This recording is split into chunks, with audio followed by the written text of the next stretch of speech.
কাঁচা আম দিয়ে যদি মাত্র 10 মিনিটে এইরকম প্রিমিয়াম কোয়ালিটির ম্যাঙ্গো বার আপনি ঘরেই তৈরি করতে পারেন, তাও আবার একদমই অল্প খরচে, তাহলে আপনি কেন দোকান থেকে শুধু শুধু টাকা নষ্ট করে কেমিক্যাল যুক্ত ম্যাঙ্গো বার কিনে খাবেন বলেন তো। একদমই অল্প খরচে অল্প সময়ে এই মজাদার ম্যাঙ্গো বারগুলো তৈরি করে আপনি বছর জুড়ে সংরক্ষণ করে রাখতে পারবেন। আর বিশ্বাস করুন, আপনি যদি একবার কাঁচা আম দিয়ে এই ম্যাঙ্গো বারগুলো ঘরে তৈরি করে খান, আপনি আর কখনোই দোকানের বা বাইরের কেনার ম্যাঙ্গো বার খেতে চাইবেন না, কারণ এগুলো এত বেশি মজা হয়। আর নিজের হাতে কোনো কিছু তৈরি করে খাওয়ার মজাই কিন্তু অন্যরকম, সেটা আমরা সবাই জানি। আসসালামু আলাইকুম everyone, welcome to Apsara's mini kitchen. কাঁচা আমের ম্যাঙ্গো বার তৈরি করার জন্য আমাদের লাগবে কাঁচা আম। আমি এখানে একদম বড় সাইজের 3টা কাঁচা আম নিয়েছি।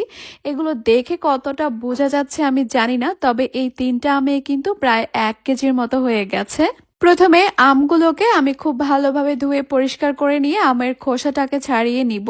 সবগুলো আমের খোসা ছাড়িয়ে নেওয়া হয়ে গেলে আমি আবারও আমগুলোকে খুব ভালোভাবে ধুয়ে পরিষ্কার করে নিব।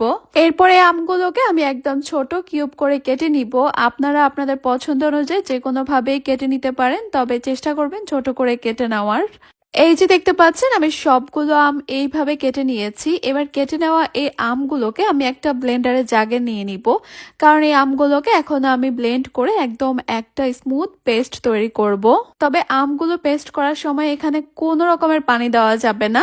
আমরা সবাই জানি কাঁচা আমের মধ্যে কিন্তু প্রচুর পরিমাণে পানি থাকে। ব্লেন্ড করার সময় কিন্তু আম থেকে পানি বের হয়ে সেই পানিটা দিয়ে কিন্তু আমটা একদম স্মুথ ভাবে পেস্ট হয়ে যাবে। এই যে দেখতে পাচ্ছেন, আমগুলোকে কোনো রকমের পানি ছাড়া ব্লেন্ড করে নেওয়ার পর এইরকম একটা পেস্ট তৈরি হয়েছে। আর আমাদের কিন্তু এই রেসিপির জন্য এইরকম একটা পেস্টই লাগবে। তবে হ্যাঁ, আপনাদের ব্লেন্ডার যদি অনেক বেশি পাওয়ারফুল না হয় তাহলে সামান্য একটু পানি দিতে পারেন। এখন যেটা করব, আমগুলোকে পেস্ট করে নেওয়ার পর আমগুলোকে আমি একটু মেপে নিব। আমার এখানে প্রায় 2.5 কাপের মতো আমের পেস্ট তৈরি হয়েছে। আমি এটাকে সরাসরি একটা প্যানে নিয়ে নিব।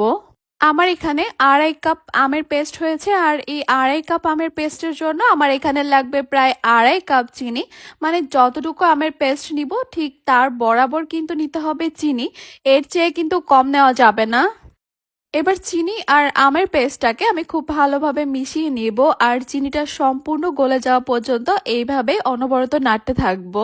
সম্পূর্ণ চিনিটা গলে যাওয়ার পর দেখতে পারবেন এই মিশ্রণটা কিন্তু অনেকটা লিকুইডি হয়ে আসবে। ভয়ের কিছু নেই, এটা কিন্তু আবারও আগের পর্যায়ে আগের মতো ঘন হয়ে আসবে আস্তে আস্তে।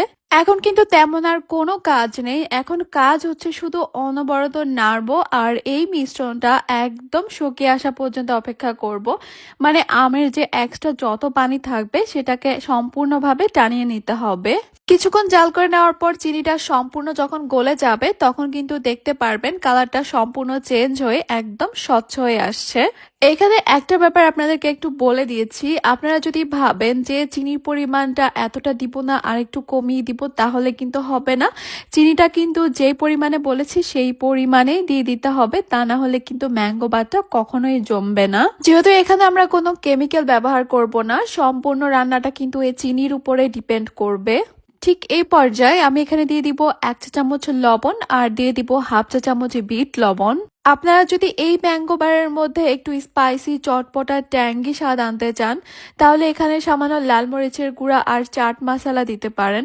আমি এগুলো কিছুই দিব না, কারণ আমি চাচ্ছি আমার এই ম্যাঙ্গো বারের টেস্ট যেন একদম দোকানের বাইরের কিনা ম্যাঙ্গো বারের টেস্টে আসে।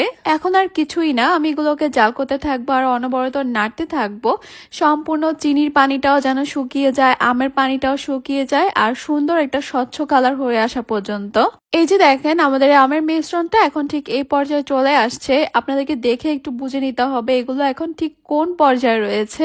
এই যে দেখতে পাচ্ছেন, এখানে কোনো রকমের এক্সট্রা পানি নেই, কোনো লিকুইড ভাব নেই। ঠিক এইরকম একটা পর্যায়ে চলে আসলে আমি এখানে দিয়ে দিব 1 চা চামচ ম্যাঙ্গো ইমালশন, সঙ্গে দিব সামান্য একটু অরেঞ্জ ফুড কালার। এগুলো কিন্তু টোটালি অপশনাল। সুন্দর একটা ফ্লেভারের জন্য আমি ম্যাঙ্গো ইমালশনটা দিয়েছি, আর সুন্দর একটা কালারের জন্য আমি অরেঞ্জ কালারটা দিয়েছি, এই দুটাই কিন্তু টোটালি অপশনাল। যদি ম্যাঙ্গো বারের মধ্যে বাজারে কিনা বা দোকানে কিনা ম্যাঙ্গো বারের একটা ঘ্রাণ আনতে চান তাহলে অবশ্যই ম্যাঙ্গো এমালশনটা দিবেন, আর তাছাড়া কিন্তু বাদ দিতে পারেন। কখন বুঝবেন ম্যাঙ্গো বার তৈরি করার জন্য এই মিশ্রণটা একদমই তৈরি?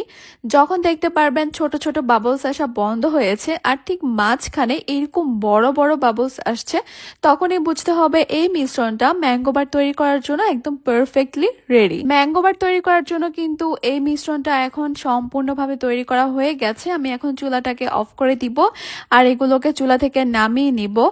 যে প্লেট বা যে ট্রের মধ্যে এগুলোকে আমি সেট করব, সেই প্লেট বা ট্রের মধ্যে আমি সামান্য করে একটু তেল ব্রাশ করে দিচ্ছি যেন এগুলো সহজে আমি উঠিয়ে নিতে পারি। আর এই কাজগুলো একটু আগে করে রাখার চেষ্টা করবেন, কারণ ম্যাঙ্গো বারের মিশ্রণটাকে ঠান্ডা হতে দেওয়া যাবে না।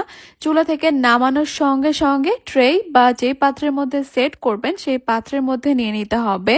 ঠান্ডা হলে কিন্তু এগুলো জমতে শুরু করবে, পরে কিন্তু এগুলোকে আর এরকম সুন্দরভাবে সেট করা যাবে না। তাই গরম থাকা অবস্থায় চুলা থেকে নামানোর সঙ্গে সঙ্গেই কিন্তু এই কাজটা করে ফেলতে হবে।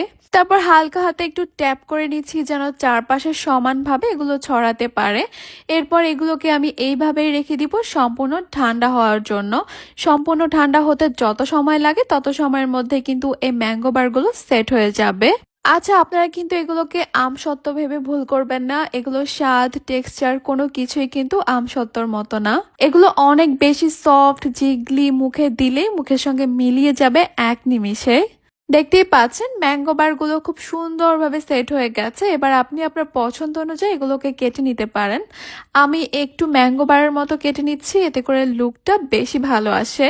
আর এই ম্যাঙ্গো বারগুলো কিন্তু অবশ্যই আপনাকে ফ্রিজে রাখতে হবে, এতে করে কিন্তু এইরকম একটা যে হাতে লেগে লেগে আসার ব্যাপারটা সেটা কিন্তু আর থাকবে না। ফ্রিজে রাখলে আরো সুন্দরভাবে সেট হয়ে জমে যাবে।